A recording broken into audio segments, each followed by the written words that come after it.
A vida cristã, ela torna uma pessoa verdadeiramente grande. É impressionante como as virtudes cristãs qualificam a vida de uma pessoa. Você experimenta aquilo que há de mais sagrado em você. O mergulho em si mesmo, a oportunidade de descobrir as riquezas que Deus deixou em você, e você fazer essas riquezas crescerem. O primeiro compromisso que você tem com o Evangelho é que esse Evangelho entre na sua mente, entre no seu coração e que ele lhe faça bem. Para que você seja um irmão melhor, para que você seja um esposo melhor, uma esposa melhor, um amigo melhor, um namorado, uma namorada melhor, seja qual for o papel, uma mãe, um pai. Nós queremos o Evangelho, nós queremos ser cristãos, é porque nós acreditamos nos benefícios do ser cristão. Por isso que a gente estava dizendo que quando na nossa vida, nas nossas comunidades, a gente não percebe no outro essa vivência cristã, quando eu não sou também capaz de oferecer ao outro este Cristo que me habita, eu perco a oportunidade de tornar o cristianismo vivo. Eu perco a oportunidade de viver os benefícios do cristianismo, porque é tão mais fácil ser irmão do outro quando o Cristo é o nosso compromisso. Se o outro está levando a sério o seu batismo, a sua vida cristã, é muito mais fácil ser irmão dele. Porque ele é naturalmente mais compreensível, ele é naturalmente mais justo, ele é naturalmente mais amoroso, mais solidário. E se eu também estou vivendo a mesma condição, é muito mais fácil estabelecer essa relação humana e passar por cima daquilo que é precário em nós. Isso é fundamental, minha gente. Volto a dizer, o que eu causo quando eu chego? Eu levo as pessoas para Deus. Eu convenço as pessoas no meu ambiente de trabalho que a bondade é o melhor caminho, mas como é que eu convenço? Falando? Não, é sendo bom. É não permitindo o engano, é não permitindo que alguém seja enganado, é nunca fazendo parceria com a maldade, é não puxando o tapete do outro, é não inventando histórias, é não mentindo, é não caluniando, é não fofocando. É sendo um construtor dessa harmonia, sendo um promotor da paz. É assim que eu vou convencer o outro. Essa oportunidade, sabe, de olhar para o passado e de não permitir que os erros sejam atualizados em nós, é uma oportunidade muito feliz. Eu não quero atualizar na minha vida os erros que fizeram com que Jesus se posicionasse contrário e que depois até resultasse numa sentença de condenação para ele. Senão a morte de Jesus foi em vão, o sacrifício de Jesus foi em vão. É claro que quando eu falo aqui eu não estou condicionando, né? Em vão no sentido de eu, neste momento da minha vida, não honrar os motivos pelos quais o meu mestre foi sacrificado. A Eucaristia me configura ao Cristo, isto é, me dá a oportunidade de ter em mim fisicamente, porque a Eucaristia você come, entra na sua corrente sanguínea. São significados belíssimos. A presença real de Jesus, tanto na palavra quanto no pão e no vinho, transformados em corpo e sangue de Cristo, nos dão a oportunidade de ter Deus dentro de nós. O mistério da encarnação continua em nós. Então eu saio da igreja, participei ali da missa, eu saio da igreja e levo o Cristo comigo. Isso é muito sério, né, minha gente? O Cristo vive em mim, Ele anda nos meus passos, Ele fala com a minha boca, Ele sorri com o meu sorriso, Ele olha com o meu olho. Então eu tenho a oportunidade de encarnar Deus na história. Eu levo este Deus por onde eu vou. É bonito porque quando eu me confesso, eu, no gesto de contar ao Padre, receber a absolvição dos meus pecados, é como se eu estivesse nascendo de novo. Como se eu estivesse ali, novamente recebendo o dom de viver, de reconstruir, de ir adiante. O sacramento, ele me absolve do passado, embora ele não me livre das consequências, né? Eu preciso continuar enfrentando as consequências dos meus erros. Mas eu tenho uma feliz oportunidade de nascer de novo. Seremos melhores por ser cristãos. Seremos bem melhores, porque o Evangelho nos dá muitas munições que passam pela nossa cabeça e pelo nosso coração, que são convicções que nos livram do egoísmo, da mesquinharia, da pornografia, da infidelidade. Eu, como um cristão, se eu vivo verdadeiramente, honestamente, os meus compromissos como cristão, eu sou uma pessoa mais fácil de lidar. É assim que eu vou evangelizar, dando testemunhos com a minha vida. Que isso é tão fundamental nos dias de hoje, a gente ter a oportunidade de transformar um ambiente que a gente entra, de ser um elo de transformação naquele ambiente. Por quê? Por causa das convicções religiosas que nós temos. Se essas convicções religiosas não geram atitudes, volto a dizer, estamos naquela mesma situação que Jesus condenou, que Jesus não aceitou e criticou profundamente. Eu não vou querer prejudicar o outro com a minha palavra, com a minha atitude. Eu vou prestar mais atenção naquilo que eu posso fazer de bom do que naquilo que eu posso fazer de mal. Aliás, eu vou retirar a maldade da minha pauta. Não entra mais na minha vida. Não quero que entre mais. Isso é viver a radicalidade do Evangelho. Por isso que eu dizia no início, que se eu perceber que a minha vida sacerdotal começou a ser um obstáculo à minha vida cristã, eu preciso fazer alguma coisa.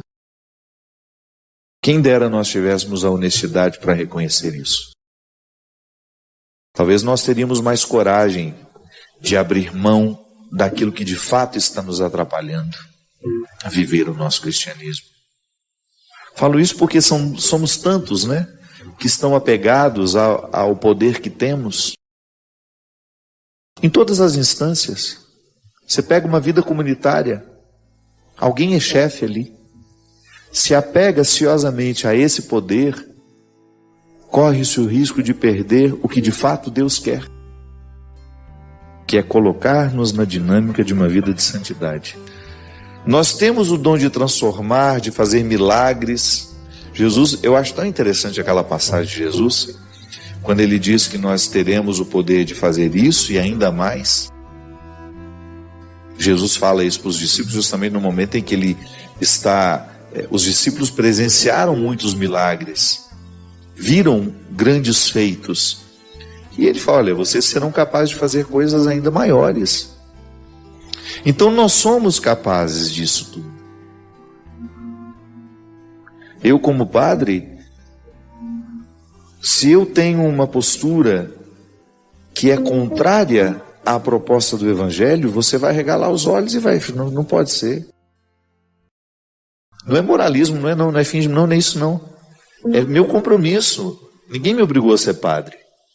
Mas a partir do momento que eu sou, o meu primeiro compromisso é radical isso em mim. Não é ficar preso às regras, não. Porque senão daqui a pouco nós estamos voltando ao que Jesus condenou. Uma religiosidade desumana, cheia de regras, sem nenhuma caridade. sem nenhum senso de justiça. Nós vamos ressuscitar as práticas que fizeram Jesus morrer. Porque Jesus morreu também por questões religiosas. Ele criticou o sistema religioso do seu tempo, altamente legalista,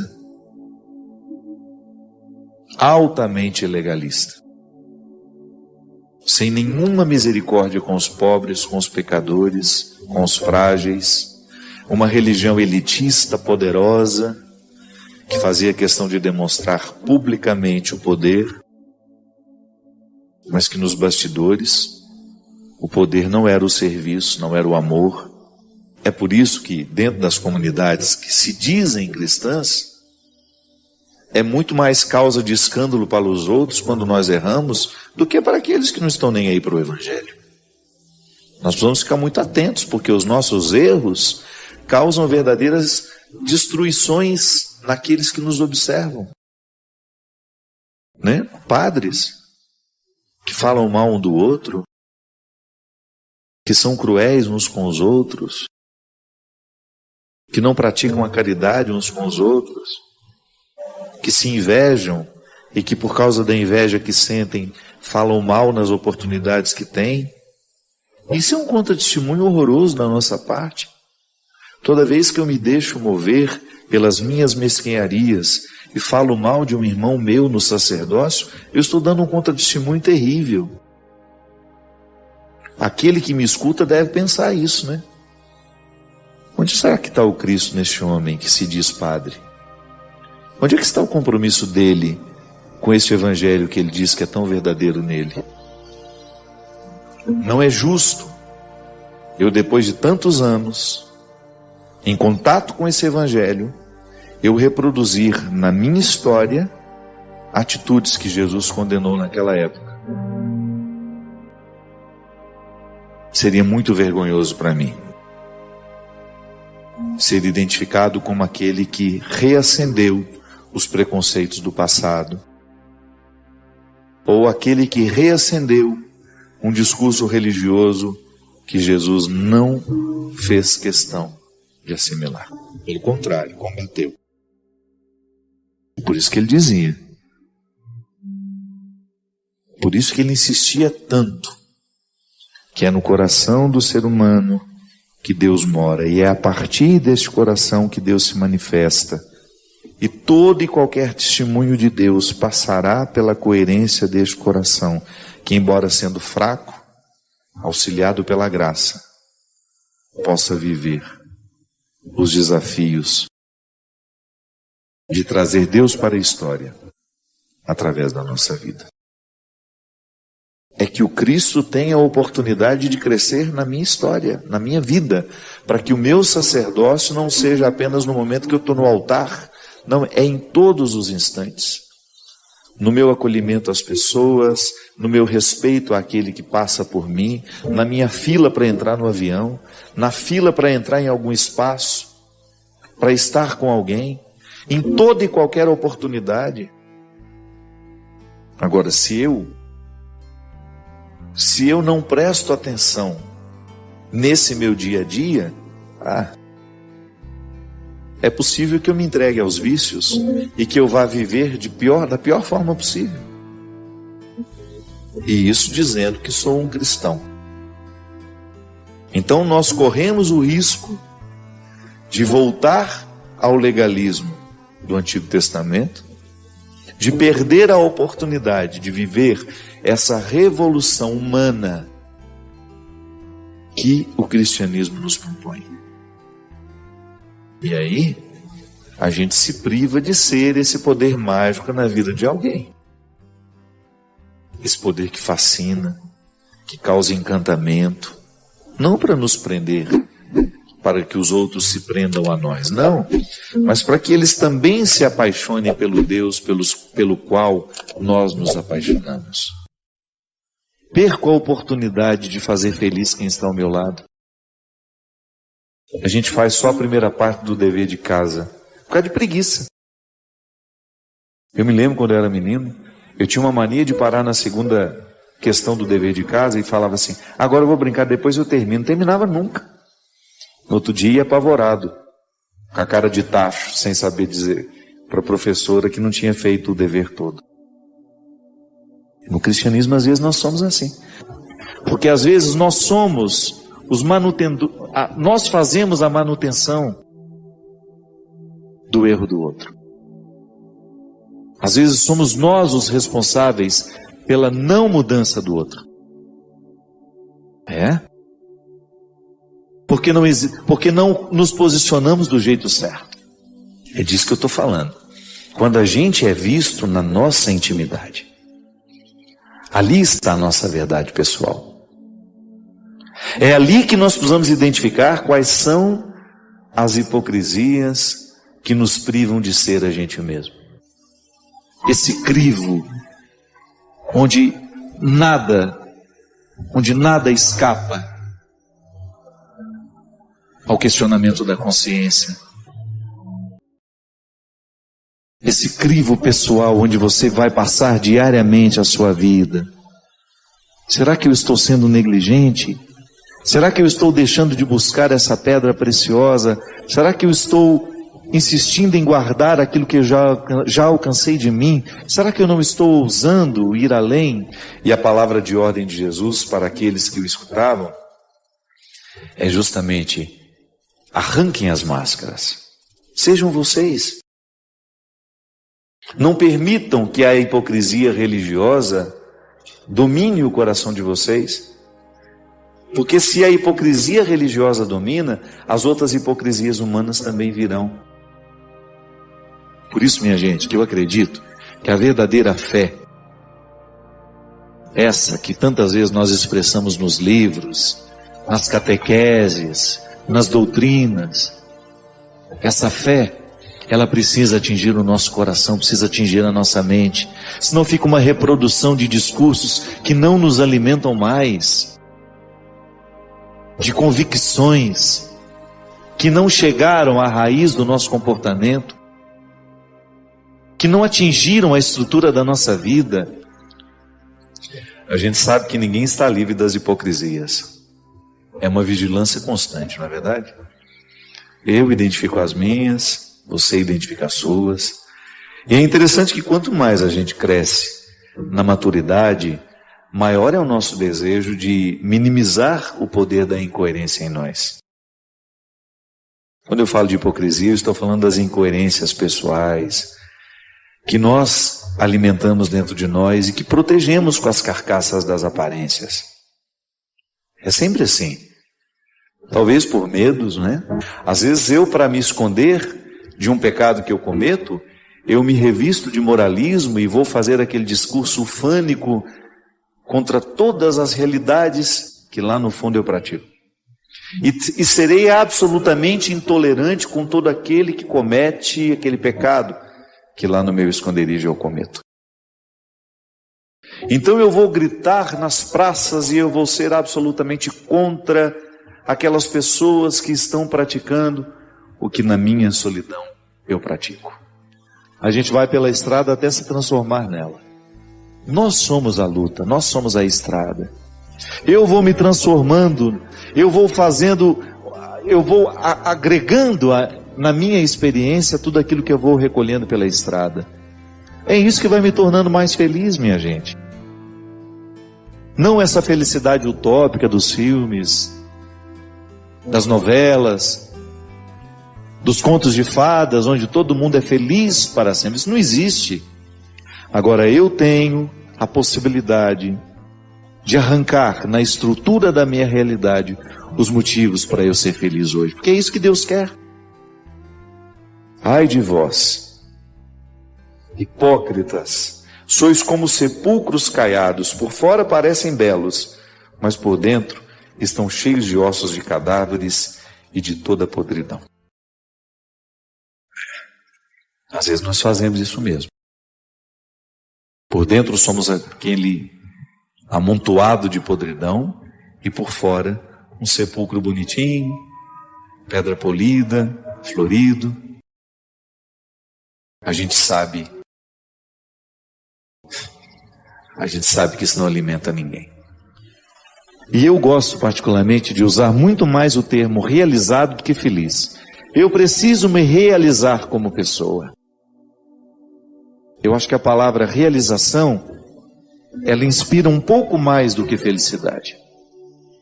Eu ser um homem realizado, mesmo tendo problemas, estou no lugar certo, fazendo a coisa certa. Por isso vou dormir bem. Por isso vou estar satisfeito com as lutas que eu preciso enfrentar. Porque dificuldade todo mundo tem. Não é no seu trabalho que tem dificuldade mais. Não. Você pode até no primeiro momento se iludir achando que você tem mais problemas do que eu. Cada um tem a sua quantia. E se a gente for ter a honestidade de contar, nós vamos descobrir que nós temos problemas muito parecidos. Pode ser que chegue um momento da sua vida em que você seja tão livre, que você não vai ter necessidade de nenhum contexto mais de simulação e de falseamento. E aí a gente vai ficar insuportável ao convívio, né? Vamos lá, não, obrigado. Por quê? Porque eu não quero. Não vou perder meu tempo com isso mais. Descobri que a vida é muito curta para eu ficar perdendo tempo com compromissos que eu sei que não quero, não fazem parte das minhas escolhas. Porque quanto mais você quer esconder uma realidade, mais ela te oprime. É como você querer esconder o barco na mão. Quanto mais você aperta para tentar esconder, mais ele vai vazar pelos dedos. As realidades psíquicas, emocionais que nos oprimem e que nos levam à hipocrisia, que nós não temos coragem de assumi-las, nós não temos coragem de trabalhá-las em nós, são como esse barro que a gente tenta apertar. Então, às vezes você tem aquela pessoa moralista que fica tentando esconder o seu mundo de vergonhas. Aquela pessoa que faz um discurso bonito para os outros, mas vive feio quando está sozinho, vive feio quando está com as pessoas que convivem com ele, com ela. É aquela incoerência entre a vida vivida e a vida experimentada. Desculpe, na teoria, a prática da teoria. Essa vida social intensa que nós temos, né? Como dizia a Aziza na semana passada no programa, né? Me dá o seu celular, o número do seu celular. Eu falei, não, meu celular é para contatos pessoais, ela dizia. Aí a pessoa leva aquele susto. Estabelecer os limites da gente, sabe, do nosso território. Isso é muito saudável. A gente vai alcançando uma liberdade interior que depois vai provocando em nós um desapego. É assim que Deus nos quer, minha gente. Vida perfeita não temos. Comunidades perfeitas não temos. Mas a gente pode ser um bom garimpeiro. E mesmo estando rodeados de pessoas hipócritas, ou mesmo sendo nós o hipócrita na história, mesmo estando rodeados de um meio que nos estimula o tempo todo à busca dessa verdade, mesmo estando nos emaranhados da hipocrisia, da falsidade, nós podemos quebrar esse ciclo. Nós podemos fazer a diferença. Nós podemos enfiar as unhas na realidade e buscar este contentamento, essa satisfação de ser quem a gente é. Por isso que a gente não pode, em nenhum momento, se a gente quiser de fato ser um religioso, com todas as forças dessa palavra, de estar religado a Deus e ao mundo naturalmente, e às pessoas que nos cercam, se a gente quiser ser de fato um religioso sem a força das hipocrisias agindo sobre nós, ou então minimizando o poder dessas hipocrisias em nós, nós teremos de viver o enfrentamento de todos os sepulcros. Você já observou que muitos sofrimentos nascem porque nós queremos viver as consequências das escolhas dos outros? Eu não tenho como fazer isso. Eu não tenho essa obrigação. Relacionamentos familiares são pesados por causa disso. A gente fica querendo impor ao outro as consequências das nossas escolhas. Tudo bem, eu sou solidário, eu vou ajudar mas eu não posso viver as suas escolhas. É o limite. Isso é amar. Mesmo porque eu não posso entender que só eu tenho que amar o outro. Ele também tem que me amar. Ele também tem que saber me respeitar e entender que eu não fiz as mesmas escolhas que ele. Muitas vezes o despreparo das pessoas é assustador, minha gente. As pessoas não estão dispostas ao sofrimento. As pessoas não estão dispostas ao sacrifício que é natural de toda escolha. Não tem como só a parte boa da vida. Eu não tenho como só viver os louros da vitória. Eu tenho que viver o meu sacrifício de todos os dias para poder alcançar os meus bons resultados. Não tem como fugir disso. Essa regra é a dos atletas. Se o atleta quer superar os seus limites, ele tem que se empenhar nos treinos. É a regra dos músicos, não é verdade, Renato? Tem como aprender a tocar da noite para o dia? Não tem. Música exige tanta disciplina quanto o esporte. Agora, mas o meu filho está sofrendo tanto, tadinho, está sendo tão difícil o curso dele. Para com isso.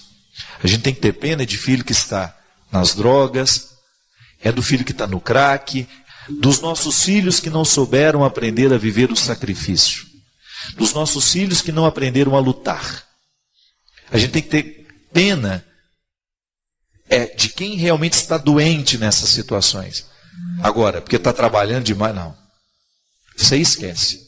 Tem que trabalhar, tem que lutar, tem que estudar.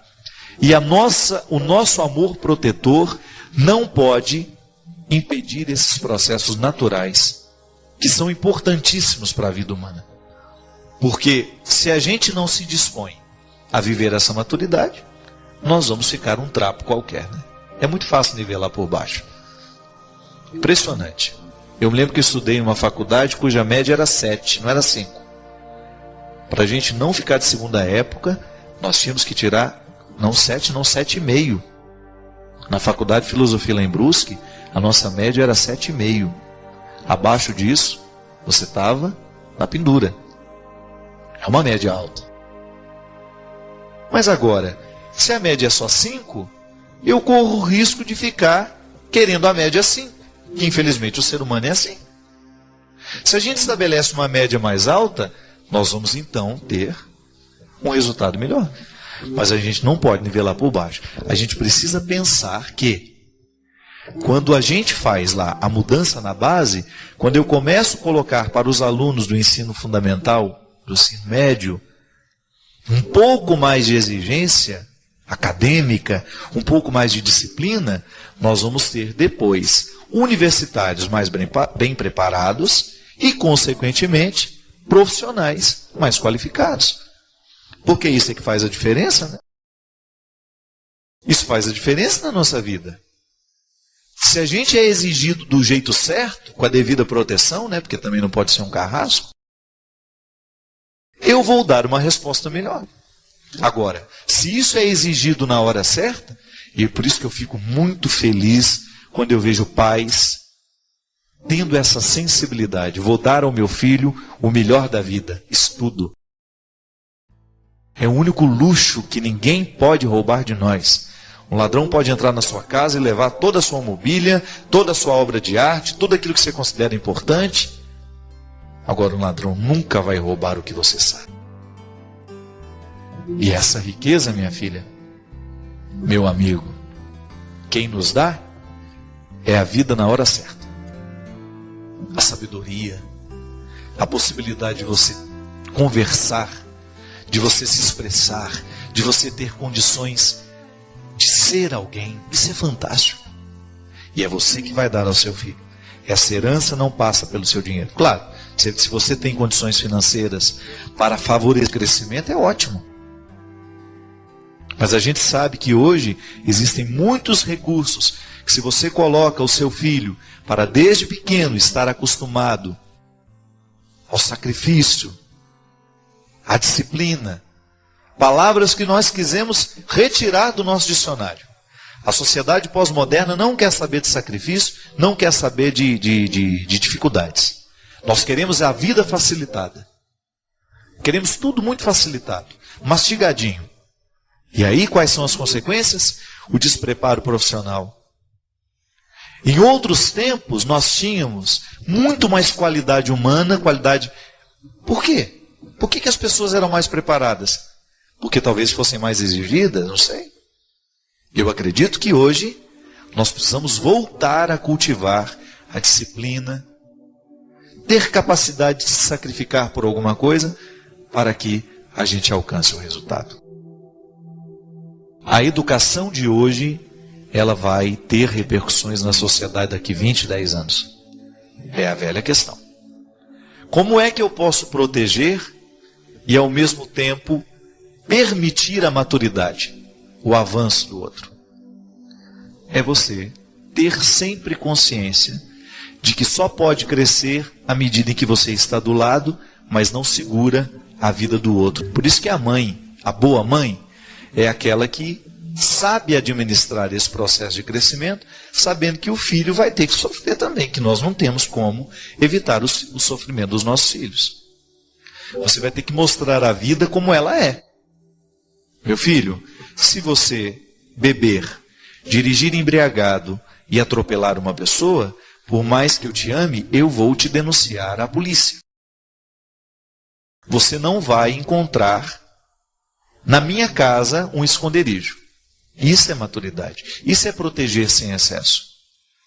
Porque a maturidade só é possível na vida humana quando nós encaramos as nossas escolhas e assumimos as consequências que nascem dela. Então, para a mãe e para o pai serem essa presença que protege, mas ao mesmo tempo impede de amadurecer, é justamente você começar a analisar se você está tentando evitar os sofrimentos normativos que fazem parte da vida e de todo crescimento humano. Não tem como viver a vida do seu filho. Quantas vezes, eu chegava em casa e eu queria que minha mãe fizesse o meu dever de casa. Ou eu queria que a minha irmã fizesse para mim. Estou cansado. Não, é você. A obrigação é sua. E só vai brincar depois que fizer o dever de casa. Isso é proteger sem excesso. Então vem aqui, está doente, vou cuidar de você. Na hora da fragilidade, você é a mãe que aquele filho frágil precisa. Mas na hora de crescer, tem que estabelecer a regra. Filhos sem regras, nós não vamos tolerar depois, porque ele vira um problema para a sociedade. É assim que Deus age em nós. Porque também a religião bem vivida é aquela que vai nos ensinar a disciplina das coisas. Não, eu não vou bater nele, eu não vou ser cruel, porque eu me disciplino. Eu tenho um referencial de verdade que me pede para não ser assim. Vou lutar contra as minhas mesquinharias. Não vou querer prejudicá-lo, não vou querer tomar posse dele. Por quê? Porque eu sei que ele é um outro ser humano e eu quero amá-lo do jeito certo.